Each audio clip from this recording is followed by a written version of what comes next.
Hi, I'm Pox. I'm Couch Guy.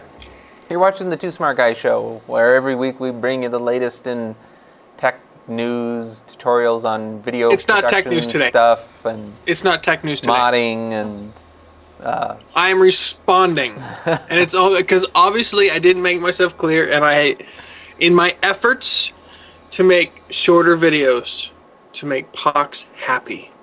yeah, doesn't happen. I'm not happy Which doesn't happen. editing down like a half hour to an hour show every week. I have a problem where I can just rant and just ramble, and it's a genetic disorder. My father has it, and I'm sure his father before him, and my son has it.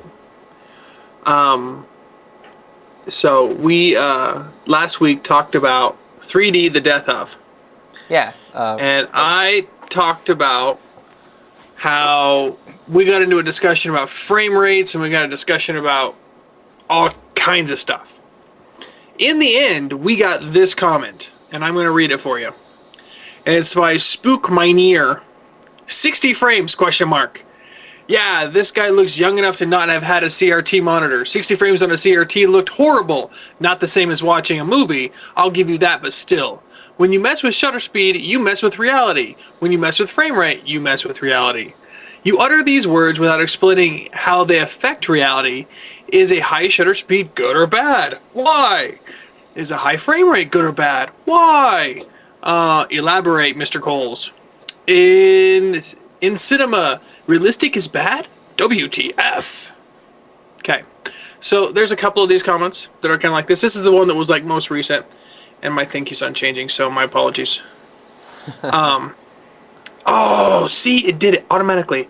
I'm trying to play with my camera so I can make a point. So forgive me as I keep. So if you haven't read by the title, this is about shutter speed and kind of. So we're talking about shutter speed. Yeah. Okay. And just to clarify, not only am I old enough to have a CRT monitor, I have worked on plenty of CRT monitors, including the ones that are like $20,000 or $30,000 a piece, and that's not a joke.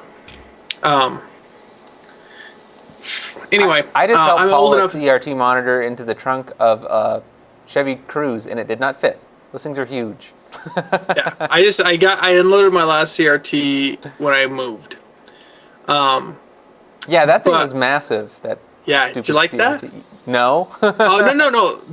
That's the one I gave to Raggable. Yeah. That's right. That's not the last one I owned. But that was the biggest one I've ever owned. I got rid of my last CRT TV about 6 months ago. It was an HD one. It was widescreen.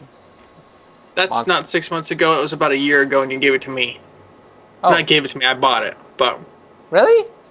yeah, that for $20. Yeah, I gave it that's to you? what I'm watching TV on. Oh. I thought I ended up... Yeah. I thought somebody else ended up taking that. No, you sold that to me. Oh. Anyway, doesn't All right. matter. Okay, so speaking of age, I'm old enough to have, but not only worked on, but edited reel-to-reel, and you pick reel-to-reel in radio or deck-to-deck, however you want to do it. Not an old man, but I pretend to be one on TV. Did you ever splice film? I haven't, I've spliced tape. So beyond the fact of hits at my age or what I look like I am, what I mean by shutter speed and frame rate making reality, your perception of motion creates your sense of reality. The first and foremost method is truly just by stupid thing just wants to change. Is by your frame rate. So 30 frames per second or 60i, depending on what you're doing in the US. It was 25 frames per second or 50 in the UK, or that's PAL and NTSC. Those were based off of sine waves and how electricity works wherever you're at. Yeah, power. Basically because of how electricity makes signals, and just that's how it works. We didn't have the ability to choose those frames rates like we do now. Now you can just flip a switch and now it's all digital. It's my phone will so do easy. 24 frames per second if I wanted to. 24 frames was exclusive to film, cinema, because that's what the camera ran at. It's that magical speed that is just just enough picture frames to make you not see the motion of the frame go by and perceive motion. The higher you get, the more realistic is probably the only way I can start explaining it is to it. It's the reason why films look the way they do and soap operas look the way they do. Okay? That is different from shutter speed, but in the same category of how it makes you perceive reality. Right now, on my camera, I have a low shutter speed. You see motion blur, okay? In some ways, it's probably hyperactive because I want to make a point between low shutter speed and high shutter speed, which I'm going to do in here in a second. And you're if you look at the difference from my image and your image, you're also coming across over Skype, which has a variable frame rate. Yeah, I am. So we couldn't adjust the frame rates to play with it, but what I can do is I can adjust shutter speed. Okay, shutter speed works about the same. Doesn't matter what frame rate I'm at. Okay, which is why we can discuss it this way. So, shutter speed and frame rate are interdependent. They don't depend on each other to happen. So we can show shutter speed and we can give the same effect as some of the things that higher frame rates do. Okay, so I'm going to change my camera right now, and it's going to look like crap really quickly, but you're going to be able to see the difference. So you notice it's blurry, we have motion blur, we have things like that. Okay, so I go like this, and notice it has an effect on the iris, and then I have to do something like that. Okay, so I'm roughly somewhere near the same exposure. Drop that. Okay, so I'm roughly close to the same exposure, but look at my hands now. Yeah, the blur is pretty much gone. Blur is gone. What's happened with my camera, and this is this crappy little webcam, is it changed its shutter speed. Shutter speed has the ability to change your perception of reality. What reality is based on how you perceive motion and how you perceive everything. If you change your shutter speed and don't change your frame rate, you can have that magical frame rate, but you ramp the shutter speed up, and suddenly you have a jarring effect. We've seen this effect in movies like 28 Days Later, which was shot on video, Saving Private Ryan, especially during the battle scenes. And Gladiator battle scenes. Gladiator during the battle scenes. What's the benefit of this is when you get a hyper realism, like crispness, it has an effect to draw the viewer in for sense of that sense of realism, because it does kind of change the way you perceive the reality of the moment. Which was why it was used in 28 Days Later, to make the zombies seem more frenetic and more crazy. It was also a way to get around some of the restrictions when they were shooting. In both Gladiator and Saving Private Ryan, it was made to make the battle scenes more frantic, okay? Because how do you change the way someone feels about it? You can change your perception of reality. The difference when it comes to frame rate is similar, but you don't have... You have shutter compounding that. If you start playing on top of higher frame rates with shutter and things like that, higher frame rates are always that way. So you have that heightened sense of reality all the time. Now, shutter and frame rate are not the same thing, but they kind of play in that same area as ISO and aperture do.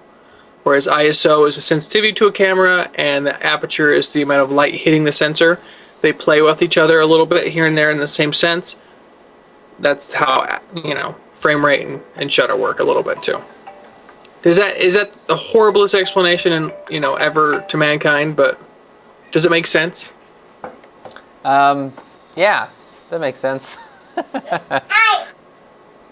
It's hard to explain when you're not sure how well people understand you. That confuses people is if you lower the shutter enough, it'll look like the frame rate's lower. Because if you go under 30, then if you go to like 15, it's essentially looking like half the frame rate. That's what happens when we're up here. Yeah. Me. So it's blurry, and the frame rate itself looks lower just because the exposure is going double per frame. You don't have to lower the frame rate to get blurry pictures, which is kind of the thing that is an effect we use when trying to make things look slow-mo without really lowering the frame rate, so that you can lower the frame rate later in post. Those really cool pictures of waterfalls, when you're talking about photography, it's easier to explain it because you have a still image and how long the exposure happens and the frame shutter speed, all that stuff. But it's kind of the same thing. Just think about it in terms of you're doing 24 to 30 frames per second, so that amount of exposure time is still happening. The higher the number, the faster that frame happens, the more crisp and clear motion is. So Well, I hope that explanation is clear as mud for everybody. it's not the greatest. Honestly, there's a lot of ways you can go into explaining why it's good or bad is purely interpretation. I would not say that using your shutter to create a battle scene that looks more frenetic is a bad way to use it. Using your shutter to adjust your exposure of your camera just constantly is a bad way to use it. You know, things like that. How I was using it is probably not how I'd properly say to use it, because I'm just trying to, you know, use it to make a demonstration. But if you were doing that instead of changing your iris, not the best thing in the world. Iris is also referred to as aperture. Aperture and iris are interchangeable, yes. Yay! So I had to answer a question. We had concerns on the interwebs involving YouTubes. So thank you for tuning into this week's show. I hate to see how you're going to edit this one. Please post more comments below on what your thoughts We'd love are. to hear from them. We read them. I do my best to try and respond when I can. I know Pox does the same. He does a lot better job than I do. We have our show every week here on the YouTubes and iTunes, and that's the reason why this show has become shorter lately, because I no longer have free hosting with a previous provider. We have to pay by the minute. Yeah, we do need to start. If we don't get more funding soon, we're going to make really short shows, or maybe we'll go to doing twice a month. And that's it. This is in response to somebody saying, "Get rid of the ads. Go get a job." We both have jobs. This YouTube doesn't pay you well enough to even buy sandwiches. Let me tell you that. But it does That's pay for true. some of the hosting. So yeah, the ads are there. Thank you very much for bearing with them. Yeah. Apologies. The ads just have to happen once. That's you know. Watch them. Click on them. Click on them. I don't think you're allowed to say that. I mean, I don't care. Click on them. We actually did get in trouble, or not our show, but another show did, because they were telling people to click the ads. Yeah. Hey, you know what? If in TV, if I'm allowed to say now it's time to get, pay the bills by talking to our sponsor or something like that when we're doing that, I can tell you to click on ads. Yeah, they consider it ad fraud because there's no real intent to buy the product or something like that. Anyways, this is your long show. Thank you I for learn tuning something in. new every day. Like I said, we'll see you next week. Do a live show every Wednesday night in Mountain Time.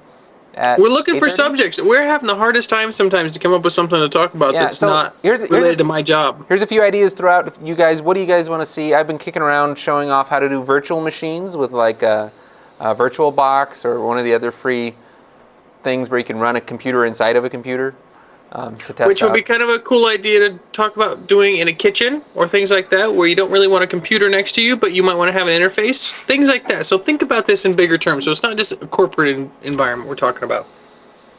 What was the other thing that I was talking about? Possibly. We talked about projectors. Oh, yeah. We talked about. I've been dealing with projectors lately, and there's a lot of really lower cost, full HD projectors that are very nice and affordable now. So I got some insight on that. No touch. And of course, any wireless things. I've been working a lot in wireless if people have questions about that. So Yeah. we'll see you guys next week. Yeah. And we'll have something to talk about then. All right. And Bye. maybe we'll respond to more of your stuff. This has been Two Smart Guys Production.